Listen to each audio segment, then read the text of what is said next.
Composer avec le rejet. Donc, c'est sûr que lorsqu'on s'individualise et qu'on prend des décisions sur le plan individuel, tôt ou tard, on est appelé à composer avec une forme du rejet du collectif s'y rapportant. Eh bien, au moment où je vous parle, j'ai pris la décision de ne pas me faire injecter d'une substance. Et j'étais prévu là, de voir là, des gens un peu comme ça se fait là, régulièrement. Et à ma grande surprise, eh bien, pour cette rencontre, eh bien, les gens m'ont fait parvenir un message et dans le message, il était mentionné que cette rencontre est réservée seulement aux gens qui sont adéquatement injectés. Sur le coup, pour être honnête avec vous, ça m'a fait ressentir du rejet en tant qu'individu. Au niveau de l'âme, bien, ça m'a amené à vibrer là, momentanément, émotivement. Je ne m'attendais pas à ça du tout. Donc, j'ai été surpris. Donc, ça m'a créé un choc. Et ça m'a fait voir que je donnais de l'importance à mon affiliation à ce groupe de personnes. Et par la suite, bon, ça m'a mené en colère de vouloir m'imposer de me faire injecter une substance pour rencontrer des gens. Ensuite, ça m'a fait vibrer un sentiment là, derrière ça là, de rejet, donc d'un certain collectif de personnes par rapport à moi. Et par la suite, je me suis ressaisi et j'ai regardé vibratoirement la situation. Et j'ai regardé, bon, premièrement, est-ce que ça vaudrait la peine que je me fasse injecter une substance? Donc, je connais pas les effets à long terme en tant qu'ego qui réfléchit pour rencontrer un groupe de personnes et donc de faire injecter une substance qui en réalité, ça m'intéresse pas de me faire injecter fondamentalement. Parce que c'est sûr que par rapport aux effets, je pourrais faire une lecture vibratoire pour regarder là, qu'est-ce qu'il y en est pour moi. Et donc, non, ça vaut, ce que ça me dit, c'est que ça vaut pas la peine. Et par la suite, est-ce que dans le fond, de ne pas voir ces gens-là me porte un préjudice? La réponse, c'est non. Donc, à ce moment-là, quand on prend le temps des fois de décortiquer les choses, on fait des prises de conscience. Parce que si je réalise que je rencontre pas ces gens, est-ce que ça nuit à mon développement? La réponse, c'est non. Est-ce que ça m'empêche de bénéficier d'un taux vibratoire? La réponse, c'est non. Donc, de rencontrer ces personnes-là, c'était plus des échanges au niveau intellectuel, informationnel, mais ça me nourrissait pas d'une vibration au niveau supramental. Donc, ensuite, quand on prend le temps de décortiquer les choses, des fois, on donne de l'importance par rapport à des choses, et lorsqu'on les décortique et on les regarde autrement, avec un recul, dans un état d'introspection, ben des fois, on se rend compte que ben finalement, c'est bien correct que je n'ai pas à telle activité avec ces gens-là. Et aussi, la situation, l'événement permet de voir qu'est-ce qui anime les gens. Donc, si les gens ont peur alors qu'ils sont injectés de d'autres personnes qui ne sont pas injectées, alors que l'injection est supposée les protéger, ben, ça amène à réaliser que ces gens-là vivent à la peur et qu'ils sont dans un esprit de contrôle. Donc, on peut se poser ensuite la question à quel point ces gens peuvent être fréquentables. Est-ce que c'est ça que j'ai envie de vibrer? Et aussi de me faire injecter, est-ce que ça va me sortir de la peur? Donc, est-ce que le fait d'être injecté adéquatement, 2 doses ou plus de doses, ou une troisième, ou peu importe, est-ce que ça va fondamentalement me libérer de la peur? Donc, est-ce qu'un moyen physique libère réellement de la peur qui peut être générée dans le rapport de ma psyché avec la pensée? Et la réponse que ça me dit, c'est non.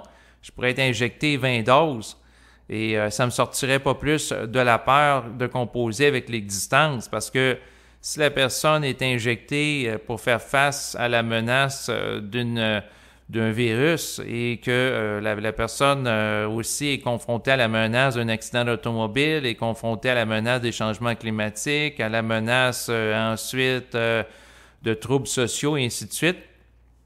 Bon, ben, la personne qui est disponible à la peur, il y aura toujours des pensées qui peuvent être acheminées dans sa conscience qui peuvent l'amener à vibrer à la peur. Et qu'elle soit injectée ou pas injectée, Si la personne n'est pas capable de gérer adéquatement sa psyché, eh bien, elle va se ramasser à vibrer à la peur. Et l'illusion de la protection, d'avoir plusieurs doses, de demander un passeport pour rencontrer des gens, n'empêchera jamais la personne qui n'est pas capable de gérer adéquatement sa psyché de souffrir de pensées épeurantes ou affolantes qui peuvent être occasionnées dans cette dernière. Pour mettre fin à la peur, il faut que l'individu instaure dans sa conscience un état vibratoire qui est au-delà de la peur. Il faut que la personne soit capable de vibrer du feu de son esprit, de cette intensité énergétique de nature éthérique pour harmoniser sa conscience à son être profond, pas être assujetti à la peur qui va la diviser intérieurement et la morceler sur le plan psychique. Au contraire, être capable de rayonner d'une énergie vitalisante tel un soleil qui diffuse de l'énergie qui va favoriser la mise en lumière du réel. Donc, autrement dit, la question de faire face, par exemple, à du rejet, parce que c'est sûr que présentement, il y a peut-être des gens qui m'écoutent qui sont non injectés ou qui sont injectés aussi, qui peuvent vivre d'une certaine mesure du rejet par rapport à la situation présente où il y a beaucoup de divisions en société. Et l'essentiel, c'est de regarder qu'à quelque part, il faut ne pas se rejeter sur le plan individuellement, s'accepter, être doux envers soi, s'aimer tendrement. Il faut s'harmoniser à la conscience totale de notre être qui est de type unitaire. L'intelligence artificielle cherche à prendre la place en société par différents moyens. Et il y a des individus derrière qui cherchent à mettre en place un système. Et ça leur appartient et c'est en relation, dans beaucoup de cas, à un esprit de contrôle, à de la peur qui cherche à contrôler l'identité numérique des gens qui rentrent dans des lieux. Mais il faut réaliser que quelque part, ces structures et ces systèmes ne leur apporteront pas de la paix de l'esprit, car pour vivre la paix de l'esprit, il faut le décider consciemment. Et c'est pas les outils de contrôle qui génèrent la paix de l'esprit. C'est plutôt la capacité de l'individu à maîtriser sa psyché, à s'ancrer dans la vibration de la paix, de la générer et de l'infuser dans sa conscience. Mais tout ça pour vous dire que, bon, j'ai vécu un événement où j'ai réagi émotivement par rapport à une forme de rejet en relation avec le fait que je n'étais pas injecté.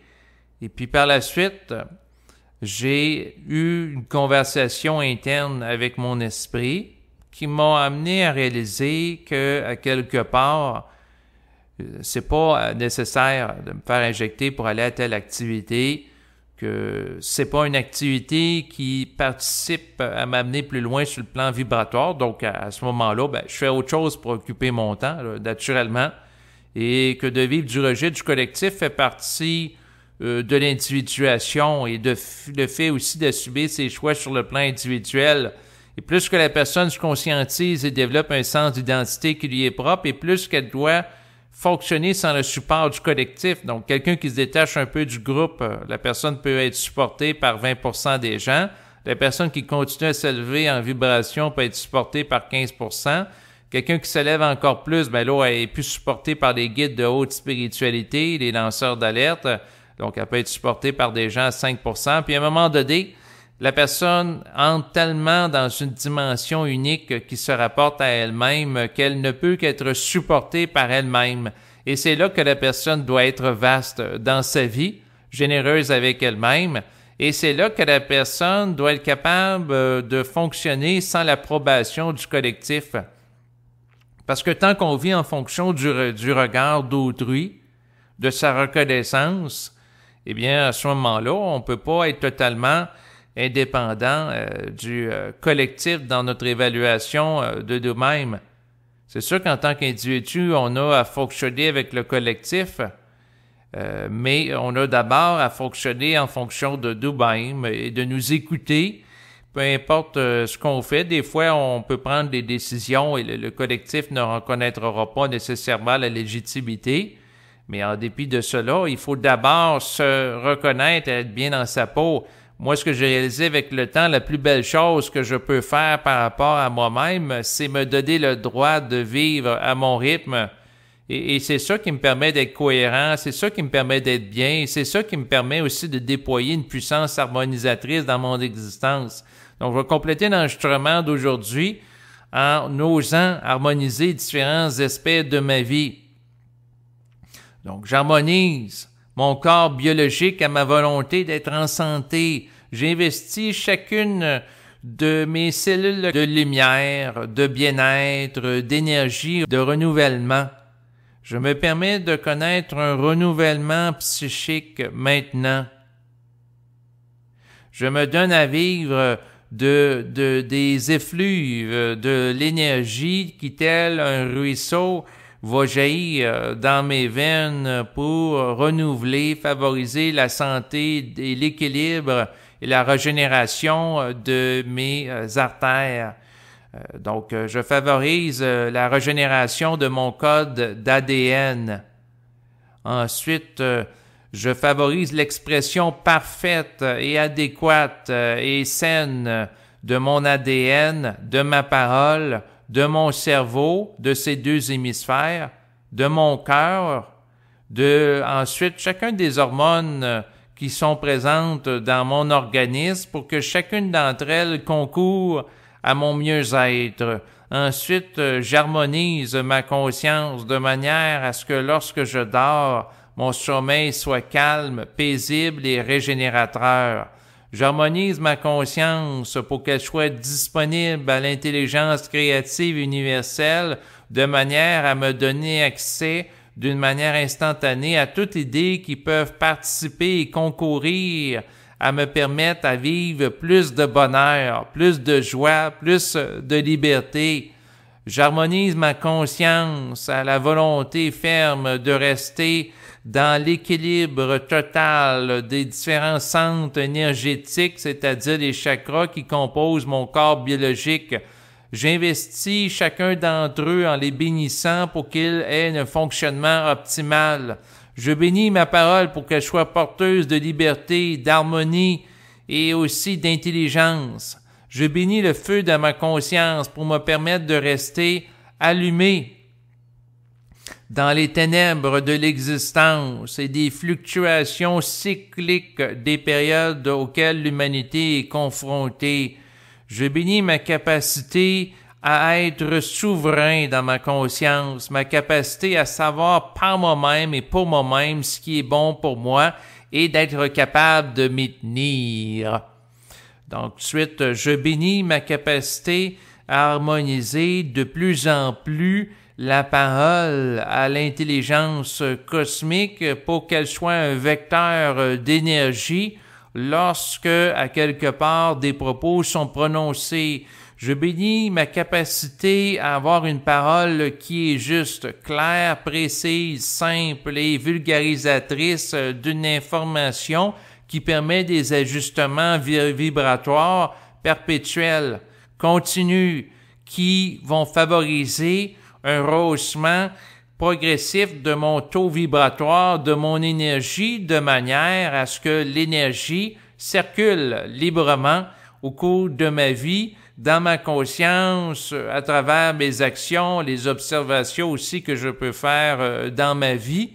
Et aussi, j'investis le lieu que je vis, c'est-à-dire la résidence où je me trouve, pour qu'elle soit investie de lumière, que ce soit un endroit porteuse d'une énergie régénératrice pour mon corps biologique et que ce soit un lieu de puissance énergétique en ce sens que ce soit un lieu qui soit propice à l'expression de la créativité lorsque je me trouve dans le salon, la salle à manger, pour que, à quelque part, lorsque je mange, eh bien, que la nourriture soit investie d'énergie qui me favorise, tout en investissant spécifiquement le lieu de la chambre où je vais me reposer, pour que ce soit un lieu de régénération, pour que chacune des cellules qui composent mon corps biologique soit régénérée lors que de mes activités nocturnes où ce que je vais dormir.